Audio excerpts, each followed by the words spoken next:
నేను బ్రీఫ్గా ముగిస్తాను. యాక్చువల్ రోల్ మన ప్రభాకర్ ఈయనది ఉంటుంది. ఎందుకంటే పోలింగ్లో అనుభవం ఉంది, లేదా ఆర్ఓ కూడా చేశారు, అన్ని రకాల అనుభవం ఉన్నాడు. అయితే టేబుల్కి అటువైపు కూర్చొని చేసింటారు ఇంతకాలం. ఇప్పుడు మన వైపు ఇటువైపు నుంచి ఆలోచించి సలహాలు ఇవ్వాల్సి ఉంటుంది. మీలో చాలామంది ఏమో ఐ థింక్ ఇంతకుముందు కూడా ఎక్స్పీరియన్స్ ఉన్న వాళ్ళు ఉంటారు. నిన్న మాట్లాడిన వాళ్ళు నువ్వు మాట్లాడినట్టున్నావు కదా, కనిగిరి కదా, నర్సారెడ్డి లక్ష్మీనారాయణ సారెడ్డి కూర్చో, ఫోన్లో కూడా మాట్లాడాడు. సో మీ అనుభవం ఉండేవాళ్ళు 19 ఎలక్షన్స్లో కూడా మీరందరూ పార్టిసిపేట్ చేసే ఉంటారంట ఏదో ఒక దీంట్లో. సో టేబుల్ ఇటువైపు కూర్చున్న వాళ్ళు మనం ఎట్లుండాలనేది కూడా మీకు తెలిసి ఉంటుంది. మీరు కూడా కొన్ని అడ్వైజులు ఇవ్వచ్చు. అల్టిమేట్గా నేను చూస్తున్నది థియరిటికల్ ఏదో ఉన్నవి చెప్పడం కాకుండా ప్రాక్టికల్గా ఈసారి 2024 ఎన్నికల్లో ఉన్న ఒక విచిత్రమైన వాతావరణంలో మన పార్టీని ప్రొటెక్ట్ చేసుకొని ప్రజలు మనకు అనుకూలంగా ఇచ్చిన తీర్పును యాజ్ ఇట్ ఈజ్ అది రిఫ్లెక్ట్ అయ్యేట్టు వచ్చే రకంగా, దానికి వేరే వాళ్ళు ఎవరు అడ్డం కొట్టకుండా, ఒక్క ఓటు కూడా చల్లని ఓటు చెల్లేటట్టు చేసుకోకుండా మనం గట్టిగా నిలబడి పోరాడాల్సిన పరిస్థితి ఈ ఎన్నికల్లో కొంచెం కనపడుతుంది. ఎందుకనేది ప్రత్యేకంగా చెప్పాల్సిన అవసరం లేదు.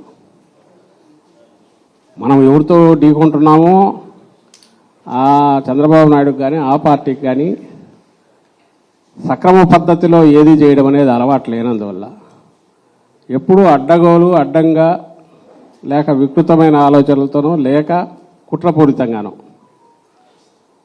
ఏదో ఒకరు అడ్డదారిలో తన పట్టు నిలుపుకోవాలి దేని మీద చూసే వ్యక్తి అయినందువల్ల, ఆ పార్టీకి అలాంటి లక్షణం ఉన్నందువల్ల, దానికి తోడు ఈసారి ఎన్నికలలో ఎన్నికల కమిషన్ కూడా ఆ ఒత్తిడికి లొంగిందేమో అనిపించే రకంగా దాని చేష్టలు వ్యవహార శైలి గమనిస్తున్నందువల్ల ఎప్పటికప్పుడు మనం చూస్తూనే ఉన్నాం. ఎన్నికలు పోలింగ్కు ముందు నుంచి, పోలింగ్ రోజు నుంచి చూస్తే మరీ అన్యాయంగా ఎటుపోతున్నాయనేది మరింత జాగ్రత్తగా ఉండాల్సిన అవసరం కనపడుతుంది.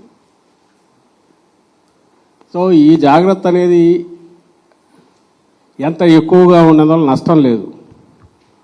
ఏమరపాటుగా ఉండి తర్వాత అరే ఇట్లా చేస్తే బాగుండేది, నేను అట్లా అనుకుంటే బాగుండేది, అరే ఈ రూల్ పొజిషన్ నాకు తెలియదు, అక్కడ కొంచెం గట్టిగా ఫామ్గా నిలబడింటే బాగుండేది అని అనుకోకుండా, అలాగే మీరు జనరల్ ఏజెంట్లు కానీ లేదా అభ్యర్థులు కానీ కౌంటింగ్ ఏజెంట్లు ఇట్లా కాదు కొంచెం గట్టి ఉండి పెడితే బాగుండేది ఇవి అనుకోకుండా, ఇప్పుడు టైం ఉంది కాబట్టి ఈ 2 రోజుల్లో పర్ఫెక్ట్గా వీలైనంత వరకు మన టీం, నేను ఇంతకుముందు అన్నట్టు ఒక్కటంటే ఒక్క ఓటు కూడా మనకు రావాల్సిన ఓటు అన్యాయంగా రిజెక్షన్ గురి కాకూడదు, చల్లని ఓటు అక్రమంగా కానీ ఇంకో పద్ధతిలో కానీ దబాయించి అవతల తెచ్చి వ్యాలిడ్ ఓటుగా వేయనీయకూడదు.